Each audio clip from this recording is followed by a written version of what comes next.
ایک شخص آیا، اس نے چادر بچھائی اور جلدی جلدی سے وہ غلہ، وہ کھجوریں، وہ مال اپنے کپڑے میں ڈالنے لگا۔ میں نے دوڑ کے اس کو پکڑ لیا، تو اس نے اپنا آپ مجھ سے چھڑانا چاہا، لیکن میرے ہاتھوں کی گرفت مضبوط تھی، وہ چھڑا نہ سکا۔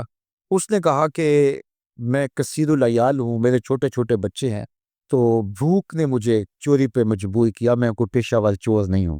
کہتے ہیں مجھے ترس آ گیا، میں نے اس کو چھوڑ دیا۔ کہ رات گزر گئی، صبح ہوئی، حضور کی خدمت میں حاضر ہوا تو آقا کریم نے فرمایا کہ ما فعل اسیرک البارحہ، ابو ہریرہ رات والے چور کا کیا بنا؟ عرض کی حضور وہ بڑا مجبور شخص تھا کوئی، اور اس نے کہا کہ میں پیشہ ور چور تھوڑا ہوں، بچوں کی بھوک نے مجھے یہاں تک پہنچا دیے۔ تو حضور علیہ السلام نے فرمایا جھوٹا شخص ہے، اور سنو آج پھر آئے گا۔ کہتے اگلے دن تو میں طاق میں رہا، تو خیر وہ آیا اور اس نے چادر بچھائی اور غلہ اس چادر میں ڈالنے لگا۔ میں نے جا کے پکڑ لیا، تو اس نے کہا مجھے چھوڑ دے۔ میں نے کہا میں تو نہیں چھوڑوں گا۔ اس نے کہا کہ مجھے چھوڑ دے، منت سماجت کی اور بہت ترلے کیے، تو کہتے میرے دل میں پھر ترس آ گیا، میں نے پھر چھوڑ دیا۔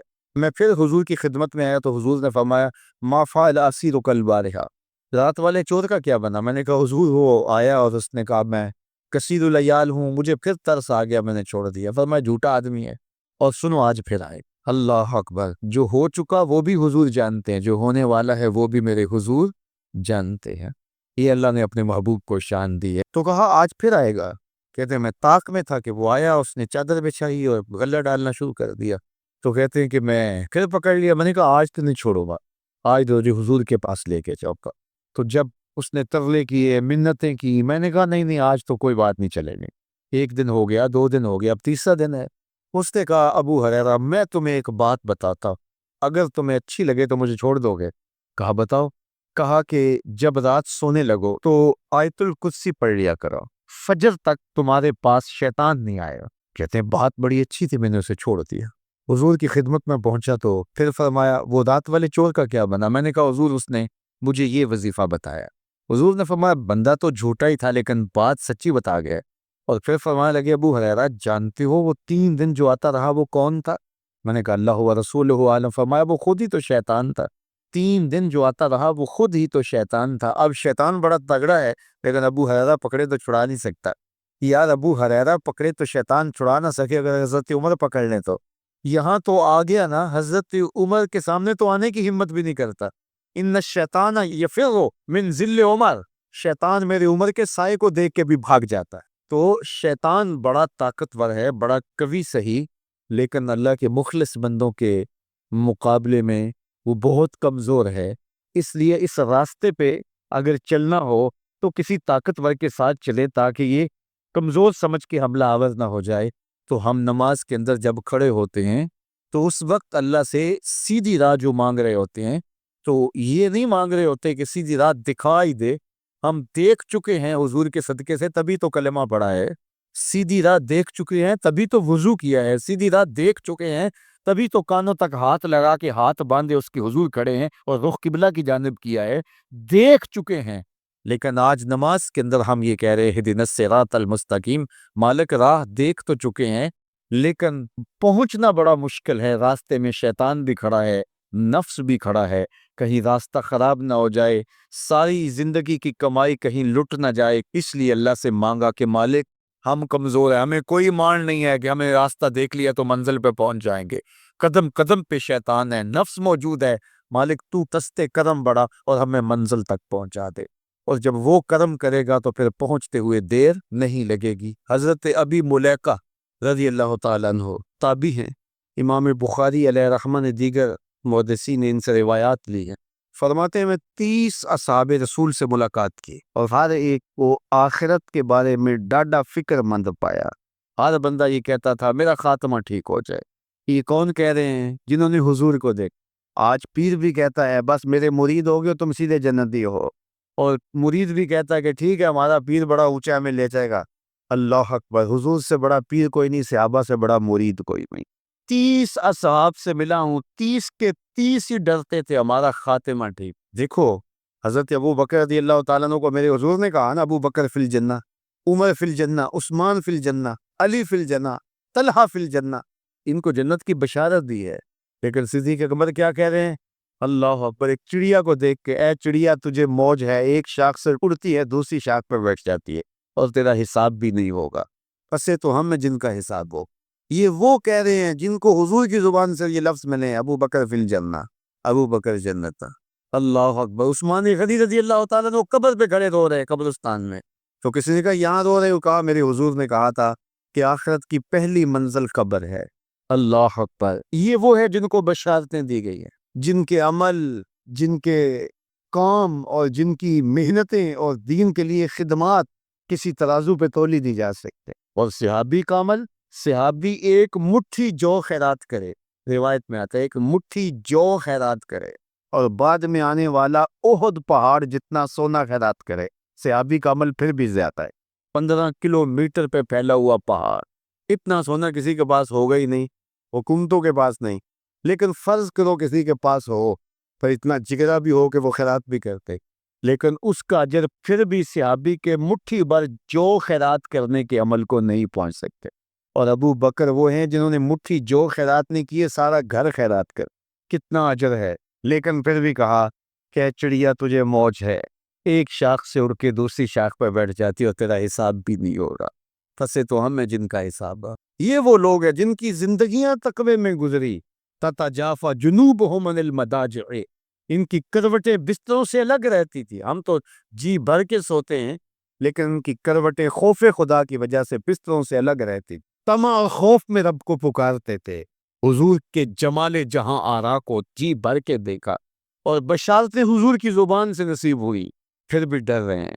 تو ابھی ملیکہ کہتے ہیں کہ میں 30 اصحاب سے ملا ہوں، ہر شخص ڈردا فکر مند تھا آخر ٹھیک ہو جائے، انجام بخیر ہو جائے۔ تو یہ واقعی بڑی مشکل منزل ہے، منزل کو پہنچے لوگ برباد ہو جائے۔ بلعام بن بورا کی مثال ہمارے پاس نہیں ہے، تھا مستجاب الدعوات ولی، لیکن لڑک کے کہاں جا پہنچا، زبان کی لغزش نے اس کو کہاں تک پہنچا دیا، پھر زبان لشک گئی اور کتے کی طرح مٹی چاٹتا تھا، اور قرآن نے کہا مثلہ کمثل الکلب، اس کی مثال کتے کی مثال ہے۔ اسی لیے میاں صاحب بولے پڑھنے اتے مان کرینا تے نہ آکھی میں پڑھیا، پڑھنے اتے مان کرینا تے نہ آکھی میں پڑھیا، او جبار کہار صداوے متا روڑ دیوے دودھ کڑیا۔ جب تک یہ یقین نہ ہو کہ میرا انجام کیا ہے، تڑکا لگا رہے، ڈر لگا رہے، یہ مومن کی زندگی ہے۔ ہر وقت خوف طاری رہے، یا اللہ میرا انجام ٹھیک کر دیتا، رنگا رنگ سہیلیاں پرن کڑے، پر پریا استا جانیے جستا توڑ چڑھے۔ کہاں کہاں پہنچے لوگ، یہ خود عزازیل شیطان چپے چپے پہ اس نے سجدہ کیا تھا، حتیٰ کہ مقبول بارگاہ ہو گیا۔ زمین کا کوئی کونا نہیں تھا جہاں پر اس نے سجدہ نہیں کیا تھا، عبادات اتنی کی اللہ نے مقبول کر لیا، بیت المعمور کا امام بن گیا، اللہ اکبر، فرشتوں کا استاد بن گیا، معلم الملکوت بن گیا، جن ہونے کے باوجود فرشتوں کا امام اور مقتدا بن گیا۔ لیکن ایک لغزش نے کہاں پھینکا، قیامت تک لعنتیں برس رہی ہیں۔ اس لیے جب تک انجام بخیر نہ ہو جائے اتنی دیر تک دھڑکا لگا رہے، یہ مومن کی زندگی۔ کسی نے حضور کو سلام دیا تھا کہ یہ سلام اپنی امت کو دے دینا، حضور علیہ السلام نے یہ سلام پھر پوری امت تک پہنچایا، اور اگر آپ تک پہلے نہیں پہنچا تو آج آپ وہ سلام وصول کر لیجئے۔ حضرت عبداللہ ابن مسعود رضی اللہ تعالیٰ عنہ سے مروی ہے، قال رسول اللہ صلی اللہ علیہ وآلہ وسلم، کہ رسول کریم صلی اللہ علیہ وآلہ وسلم نے فرمایا معراج کی شب جب میں آسمانوں پہ گیا تھا تو میں ملا تھا حضرت ابراہیم علیہ السلام کو، فقال یا محمد صلی اللہ علیہ وسلم، تو انہوں نے مجھے مخاطبہ کرتے ہوئے کہا کہ اے پیارے محبوب، جب آپ واپس جائیں گے تو اپنی امت کو میرا سلام دینا۔ اور حضور نے حضرت عبداللہ ابن مسعود رضی اللہ تعالیٰ عنہ سے مروی ہے کہ یہ سلام امت کو پہنچا دیا، تو جن تک ابھی تک نہیں پہنچا تھا آج ان تک یہ سلام پہنچ گیا۔ تمہیں مبارک ہو، تمہیں حضرت ابراہیم نے سلام بھیجا ہے، اور سلام بھیجا بھی حضور کے ہاتھوں۔ اللہ اکبر، کتنے خوش نصیب ہو تم کہ تمہیں حضرت ابراہیم سلام بھیجیں اور سلام لے کر آنے والے حضور ہو۔ اللہ اکبر۔ تو یہ ہمارا اعزاز ہے کہ ہمیں یہ اعزاز ملا، میری خوش قسمتی میں تیرا امتی، یہ میرا اور آپ کا مقدر کہ ہم حضور کے امتی ہیں، ہمیں نبیوں کے سلام آ رہے ہیں۔ تو کہا کہ اپنی امت کو میرا سلام کہنا، اور انہیں میری جانب سے ایک پیغام بھی دینا، یہ خبر بھی دینا۔ اور وہ خبر کیا ہے؟ سنو، جنت کی جو مٹی ہے وہ بڑی پاکیزہ ہے، اور وہاں کا پانی بڑا میٹھا ہے، کھیت بڑے زرخیز ہیں، جو بھی بیج لگاؤ فوراً اگ جاتا ہے، تو جو زرخیز زمین ہوتی ہے تو پھر کسان چاہتا ہے کہ اس میں کچھ ڈال لے. وہ ہمارے پنجابی میں کہتے ہیں کہ وہ زمین وتر میں ہوتی ہے، تو بیج ڈالو گے تو جلدی اگے گا. 5 بیج ہیں جو وہاں بو گے تو وہاں خوبصورت گلاب کھلیں گے، وہاں خوبصورت چمن آباد ہو جائے گا، وہاں تمہارا اپنا باغ ہوگا. اس میں سبحان اللہ کے کچھ بیج ڈال دو، کچھ الحمدللہ کے بیج ڈال دو، کچھ لا الہ الا اللہ کے بیج ڈال دو، کچھ اللہ اکبر کے بیج ڈال دو، کچھ لا حول ولا قوت الا باللہ کے بیج ڈال دو. کہا کہ کھیت تیار ہے، سہاگا لگا ہوا ہے، زمین وتر میں ہے، پانی وافر ہے، مٹی اچھی ہے، موسم خوبصورت ہے. انہیں جا کے میرا سلام دینا، انہیں کہنا کہ بس بیج ڈال لو اور یہ بیج تمہارے پاس موجود ہے. اور اب بھی اگر کوئی بیج نہ ڈالے، اقبال نے کہا تھا نا، موسم اچھا پانی وافر مٹی بھی زرخیز. موسم اچھا پانی وافر مٹی بھی زرخیز، جس نے اپنا کھیت نہ سینچا وہ کیسا دہقان. تو کہا کہ یہ 5 بیج تمہارے پاس رکھے ہوئے ہیں اور یہ بیج ہمیں ہمارے حضور نے دیے. کہا بیج تمہیں دیے ہیں، کھیتی فرشتوں نے تیار کر دی ہے، باغ اچھا ہے اور یہ پکی بات ہے تم بیج ڈالو گے تو فصل اگے گی. اور وہاں ہوائیں چل رہی ہیں کستوری کی مہک سے، مشک بار ہوائیں. تو اب تمہاری مرضی ہے کہ تم بیج لگاتے ہو یا بیج نہیں لگاتے ہو. تو کہا کہ یہ حضرت ابراہیم نے پیغام بھیجا ہے آپ سب کے لیے. حضور کی وساطت سے یہ پیغام آیا ہے کہ جنت کی مٹی تیار ہے اور سہاگا لگا ہوا ہے، پانی بالکل تیار ہے اور کھیت بھی ہموار ہے. بس آپ نے جو ہے وہ چھڑکاؤ کرنا ہے بیج کا. اور یہ بیج 5 ہیں، اگر تم ڈال لو گے تو فصل اگ جائے گی، موج کرو گے، کبھی دعائیں دو گے. کہ کسی نے کوئی نسخہ بتایا تھا. تو یہ 5 بیج کون سے ہیں؟ سبحان اللہ، الحمدللہ، لا الہ الا اللہ، اللہ اکبر، لا حول ولا قوت الا باللہ. تو یہ 5 بیج بونے کے لیے ہی تو ہم یہاں آئے ہیں. ہم گھر بار چھوڑ کے اس لیے آئے نا. گھر والے پوچھتے ہو کدھر جا رہے ہو، اور ہم کھیتی باڑی کرنے جا رہے ہیں. ہم کچھ بیج لگا کے آئیں گے انشاءاللہ، پھر جب وہ اگیں گے، بڑے ہوں گے تو جنت میں آپ کو بھی اس کی چھاؤں میں بٹھائیں گے. تو انہوں نے کہا ہوگا جاؤ تم بھی کھیتی باڑی کرو، تو پیچھے سے ہم بھی فارغ نہیں ہیں، ہم بھی انشاءاللہ بیج گاڑیں گے. تو پڑھیے سبحان اللہ والحمدللہ ولا الہ الا اللہ واللہ اکبر ولا حول ولا قوت الا باللہ. سبحان اللہ والحمدللہ ولا الہ الا اللہ واللہ اکبر ولا حول ولا قوت الا باللہ.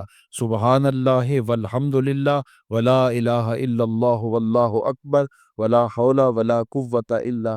لاکھوں لوگ حضور کی چوکھٹ پہ، لیکن ہر بندہ یہ محسوس کرتا ہے اس کا ساری رحمتیں میرے پہ اتر رہی ہے، میرے پہ برس رہی ہے. وہ کیا کسی نے کہا تھا اور قلم توڑ دیا. اس نے کہا کہ یہ کتنی عجیب بات ہے کہ اتنے بڑے ہجوم میں، ذرا شعر کا حسن دیکھیے، یہ کتنی عجیب بات ہے کہ اتنے بڑے ہجوم میں وہ دیر تک سنتے رہے بس میری ہی داستان. ہر بندے کو یہی محسوس ہوتا ہے، یہ کتنی عجیب بات ہے کہ اتنے بڑے ہجوم میں وہ دیر تک سنتے رہے میری ہی داستان. تو ہر بندے کو یہی لگتا ہے کہ میری ہی وہ سن رہے ہیں. اور زہری صاحب کا انداز بڑا سادہ ہے، پنجابی لہجہ ہے کہ آقا دے دوارے تے غلامہ دیاں ٹولیاں، ایک پیا سن دائے لکھاں دیاں بولی.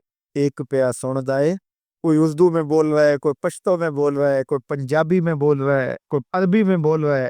اور اقبال کہتا ہے شش جہت روشن دے تابے روئے تو، ترکو تاجی کو عرب ہندوئے تو. حضور یہ ترک بھی آپ کے غلام، یہ تاجک بھی آپ کے غلام، یہ عرب بھی آپ کے غلام، یہ سارے نوکر آپ کے.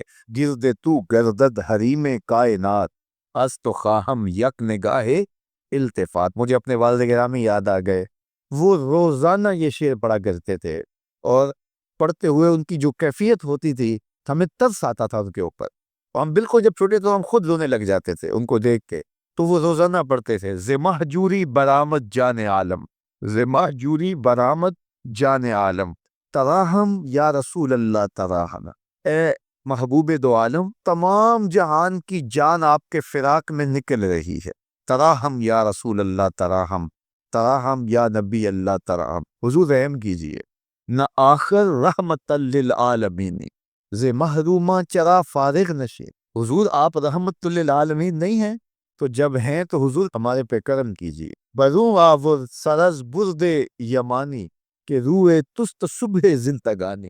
حضور وہ یمنی چادر جو آپ اوڑے ہوئے ہیں ذرا اس کو ہٹائیے نا رخ سے. آپ کا مبارک چہرہ زندگی کی صبح ہے.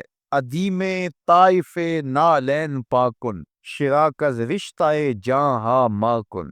حضور طائف کے چمڑے کی بنے ہوئے مبارک نالین آپ زیب تن کیجئے. شراکز رشتہ جہاں ماکن، اور اس مبارک نالین کے اندر تسمے میرے چمڑے کے نہیں میری جان کے ڈالیے.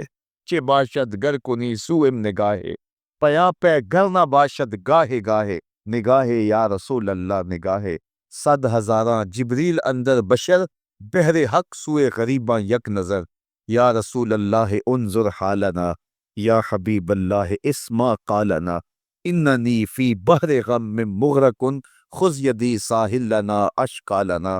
یا صاحب الجمال و یا سید البشر من وجهک المنیر لقد نور القمر لا یمکن الثناء کما کان حقہ. بعد از خدا بزرگ توئی قصہ مختصر. اللہ اکبر. یہ معمول تھا ان کا، یہ وظیفہ کہہ لیجئے. تو اقبال بھی کہتے ہیں گرد تو گردد حریم کائنات از تو خواہم یک نگاہ التفات. حضور ایک نظر کر دیجئے، ایک نگاہ کر دیجئے. اللہ اکبر. تو اللہ ہمیں حضور کی نگاہیں نصیب فرمائے. اللہ اجڑے باطن سوار دے اور من میں چراغاں کرتے. حضور کی محبت کے بغیر زندگی زندگی ہی نہیں ہے. زندگی کے پلے ہی کچھ نہیں اگر حضور کا پیار نہیں ہے، حضور کا ادب نہیں. تو سارا دین ان کی محبت کا نام ہے. لا دین لمن لا محبت لا. اس شخص کا دین ہی نہیں ہے جس کے پاس حضور کی محبت کا جوہر نہیں. ابن آدم کے کسی بھی برے عمل کو شرک نہیں کہا گیا. شرک ایک بہت بڑا جرم ہے، اس کے برابر کسی دوسرے عمل کو شرک نہیں کہا گیا. لیکن ریاکاری کو شرک کہا گیا. شرک اصغر ریاکاری ہے. حتیٰ کہ چوری کو بھی، ڈاکے کو بھی، زنا کو بھی، قتل انسانی کو بھی، یہ بڑے بڑے جرم ہیں، لیکن ان کو بھی شرک نہیں کہا گیا. لیکن ریا کو شرک اصغر کہا گیا. یہ چھوٹا شرک ہے. اللہ گوارا ہی نہیں کرتا کہ کوئی عمل کسی اور کے لیے کرے. شرک کی جس طرح معافی نہیں ہے، اسی طرح شرک اصغر جو ہے اس سے ملوث عمل کسی صورت میں بھی قبول نہیں کیا جائے گا، چاہے وہ کتنا ہی بڑا عمل کیوں نہ ہو. حضرت ابو امامہ الباہلی رضی اللہ تعالی عنہ حضور کی خدمت میں حاضر ہوئے اور عرض کی یا رسول اللہ صلی اللہ علیہ وسلم میرے ماں باپ آپ پہ قربان ہوں، میں آپ سے یہ پوچھنا چاہتا ہوں کہ کوئی شخص اپنی جان جیسی متاع عزیز راہ خدا میں واز دیتا ہے، اس سے بڑی قربانی تو کوئی اور نہیں ہو سکتی کہ جان ہی قربان کر. اور اس کا مقصد الہ کلمت الحق تھا، لیکن ساتھ یہ بات بھی تھی چلو میری ناموری بھی ہو جائے گی، میری بہادری کے جھنڈے بھی لگ جائیں گے، تو کیا اس کو اجر ملے گا؟ تو حضور نے فرمایا فلا شیء لہ، اسے کوئی اجر نہیں ملے گا. تو ابو امامہ الباہلی یہ سمجھے کہ شاید میں جو مقصود تھا وہ حضور سے عرض نہیں کر سکا. انہوں نے دوبارہ کہا حضور اس کا مقصد الہ کلمت الحق ہے، وہ اللہ کے جھنڈے کو اونچا کرنا چاہتا ہے، قربانی اس نے اس لیے دی، لیکن ساتھ یہ بات بھی تھی کہ چلو میری ناموری بھی تو ہوگی. تو حضور نے فرمایا فلا شیء لہ، اسے کوئی اجر نہیں ملے. یہ پھر سمجھے شاید میں مقصود بیان نہیں کر سکا. تو پھر عرض کی حضور الہ کلمت الحق کے لیے، اللہ کے دین کو غالب کرنے کے لیے، اسلام کے جھنڈے کو اونچا کرنے کے لیے اس نے اپنی جان واری ہے، لیکن ضمن میں یہ بات بھی تھی کہ چلو ساتھ میرا نام بھی تو اونچا ہوگا، میری ناموری اور شہرت کے جھنڈے بھی تو لگیں گے. تیسری مرتبہ جب دہرا کے پوچھا تو حضور نے پھر فرمایا فلا شیء لہ، ابو امامہ اسے کوئی اجر نہیں ملے گا. اور فرمایا اللہ صرف اسی عمل کو قبول کرتا ہے جو صرف اسی کے لیے کیا جائے، صرف اسی عمل کو قبول کرتا ہے. اب ذرا دیکھیے کہ اللہ تعالیٰ جل شانہ کی یہ غیرت ہے کہ وہ اس عمل کو قبول ہی نہیں کرتا جو غیر سے ملوث ہو جائے، وہ صرف اس عمل کو قبول کرتا ہے جو محض اس کے لیے کیا جائے، اور اس کے علاوہ عمل کو شرک اصغر قرار دیا گیا. تو شیطان کی کوشش یہ ہوتی ہے کہ وہ عمل کو ریا میں مبتلا کرتے تاکہ یہ عمل کی مشقت بھی گوارا کرے اور اس کو اس سے کچھ حاصل ہونے کی بجائے الٹا اللہ کی ناراضگی میں کے. اور اگر کوئی شخص ریا سے بھی بچ نکلتا ہے، اس نے تنہائی میں سجدے کیے، اس نے انتہائی مخفی انداز میں راہ خدا میں خیرات کی، تو انتہائی خلوص کے ساتھ اس کے اعمال سر انجام ہوئے. شیطان کا اگلا حملہ اس پر یہ ہوتا ہے کہ اس کو عجب میں مبتلا کرتے. عجب کیا ہے کہ وہ اپنے عمل کو دیکھتا ہے، اپنے آپ کو دیکھتا ہے، کہتا ہے واہ یہ عمل تو میرے پاس ہے، دوسروں کے پاس تو نہیں ہے، میں تو تہجد گزار ہوں، 5 نمازیں بھی پڑھتا ہوں، صلاۃ الاشراق بھی پڑھتا ہوں، صلاۃ الچاشت بھی پڑھتا ہوں، صلاۃ الاوابین بھی پڑھتا ہوں۔ میں تو دن کو روزہ بھی رکھتا ہوں، راتوں کا قیام بھی مجھے نصیب ہے۔ میں تو تلاوت کلام مجید بھی روز اتنے پارے پڑھتا ہوں، میں یہ بھی کرتا ہوں، میں یہ بھی کرتا ہوں، کسی کے دکھلاوے کے لیے بھی نہیں کرتا۔ تو وہ اپنے اس عمل کی وجہ سے عجب میں، خود نمائی میں اپنے آپ کو دیکھنے لگ جاتا ہے، اور وہ جو عمل نہیں کر رہے ہوتے ان گناہ گاروں کو حقیر جاننے لگ جاتا ہے۔ تو یہ عجب اس کو برباد کر دیتا ہے، اور عجب اس کے عمل کے حسن کو اور عمل کے جمال کو چھین لیتا ہے۔ علامہ رومی فرماتے ہیں کہ کچھ عامل ایسے ہوتے ہیں کہ 4 دن نمازیں پڑھیں تو آسمان کی طرف دیکھنے لگتے ہیں کہ آسمان سے کوئی پیغام میرے نام آ رہا ہے کہ نہیں آ رہا ہے۔ تو جبکہ یہ راستہ تو محض اس کی رضا کے لیے چلتے رہنے کا ہے، ساری زندگیاں گزر جاتی ہیں۔ حضرت ذوالنون مصری کہتے ہیں کہ میں ایک شخص کے پیچھے دوڑتا تھا اور وہ فقیر میری طرف نظر اٹھا کر بھی نہیں دیکھتا تھا۔ تو 40 سال کے بعد ایک دن اس نے میری طرف پلٹ کے دیکھا اور مسکرا کے کہا کہ تم میرے پیچھے پیچھے رہتے ہو، خیر تو ہے؟ 40 سال کے بعد تو میں نے کہا کہ میں اس میں اعظم کی تلاش میں ہوں۔ تو اس نے ہنس کے کہا یہ اتنا ذوقہ نہیں ملتا۔ تو وہاں میرے 40 سال بیت گئے اور آج اس نے نظر اٹھا کے دیکھا۔ ریا کے بعد اگلا مرتبہ شیطان کے لوٹنے کا وہ عجب ہے، وہ اس کے اعمال کو مزین کر کے اس کے سامنے رکھ دیتا ہے، اور وہ سمجھتا ہے کہ یہ میرے پاس یہ عمل اوروں کے پاس نہیں ہے۔ لیکن اللہ کسی کے اعمال کا حجم نہیں دیکھتا، اللہ تعالیٰ جل شانہ بندوں کے عجز کو دیکھتا ہے۔ وہ گناہ جس گناہ کے بعد جو ہے وہ شرمندگی ہو جائے، اس نیکی سے بہتر ہے جس نیکی کے بعد عجب اور تکبر کرتا ہو۔ اللہ کو وہ آنسو قبول ہے جو ندامت کے۔ اس کا مایا سونی نوکری کو کہتے ہیں کہ وہ نوکری بہت اچھی نام بھج مسیح اتنی بڑے سب سے سب سے اچھی نوکری، سب سے اچھا کام، سب سے بہتر وظیفہ اس کا ہے جو قرآن خود بھی سیکھتا ہے اور اوروں کو بھی سکھاتا ہے۔ تو اس کتاب سے جڑ جاؤ، اس کتاب سے وابستگی اختیار کرو۔ جس رات کے دامن میں قرآن نازل ہو وہ رات تو افضل ہو، وہ رات تو 1000 مہینے سے اشرف ہو۔ اللہ اکبر۔ تو پھر مجھے بتاؤ کہ جو قرآن کو اپنی روح میں بسا لے، جو اپنے اعمال کو قرآن کی تعلیمات کے تابع کر دے، جو اپنے دنوں کو قرآن کے اجالوں میں گزارے، اپنی راتوں کو قرآن کی تلاوت میں بسر کرے، دن کی تنہائی میں اور رات کے اجالوں میں قرآن پڑھے، بتاؤ وہ کتنا اشرف ہوگا۔ اس لیے میرے اور آپ کے آقا و مولا نے فرمایا راتوں کی تنہائیوں میں اٹھ اٹھ کے قرآن پڑھا کرو، اور قرآن پڑھتے ہوئے رویا کرو، اور اگر رونا نہ آئے تو رونے کی کوشش کیا کرو، کوشش کیا کرو۔ رقت پیدا ہو جائے تمہیں قرآن کی تلاوت کرتے کرتے۔ حضرت داتا گنج بخش علی حجویری علیہ رحمہ سے ایک مرید نے کہا حضرت اگر رونے کی کوشش کریں پھر بھی رونا نہ آئے، فرمایا پھر اپنے مقدر پہ رویا کر۔ تم اتنے سنگ دل ہو گئے ہو کہ تمہاری آنکھیں آنسوں کا خراج نہیں دیتی ہیں۔ تو اس کتاب کے ساتھ جڑ جاؤ، تعلق کو مضبوط کر لو، اور اس کتاب سے وابستگی تمہیں دنیا آخرت کی بہتری کی ضمانت فراہم کرے گی۔ اور یہ کتاب زندہ ہے، اس کا پیغام کبھی فرسودہ نہیں ہوا، اس کا پیغام کبھی پرانا نہیں ہوا۔ ہر دور کے تقاضوں سے یہ کتاب ہم آہنگ ہے، اور یہ کتاب ہر شخص کی ضرورت کی کفالت کرتی ہے۔ اور پھر اللہ نے اس کو اتنا آسان کیا ہے، اتنا جامع بنایا ہے کہ ہر طبقہ زندگی کے شخص کے لیے قرآن کافی ہے، ہر شخص کی ضرورت کا کفیل ہے۔ اس کو ایک عام شخص پڑھے تو اس کو بھی نور ملتا ہے، ایک نقطہ بھی شخص اس قرآن کا مطالعہ کرے تو اس کو بھی روشنی ملتی ہے، ایک فلسفی پڑھے تو محروم وہ بھی نہیں ہوتا۔ جو بھی اس قرآن سے پڑھے، دیکھیے کچھ کتابیں ایسی ہوتی ہیں وہ بچوں والی ہوتی ہیں، جو پڑھے لکھے لوگ ہیں ان کی کوئی دلچسپی وہاں نہیں ہوتا، الف انار اور بے بکری میں انہیں کوئی دلچسپی نہیں ہوتی۔ اور جو بڑی کتابیں ہیں بچوں کی سمجھ سے ورا ہوتی ہیں، لیکن یہ واحد قرآن ہے، جس طبقے کا شخص بھی پڑھے، ان پڑھ پڑھے تو اس کو بھی نور مل۔ میں دیکھتا ہوں تلاوت چل رہی ہوتی ہے اور تلاوت عربی میں ہے، اور بندہ عربی جانتا نہیں ہے وہ بھی جھوم رہا ہوتا ہے، اس کو بھی حظ مل رہا ہوتا ہے۔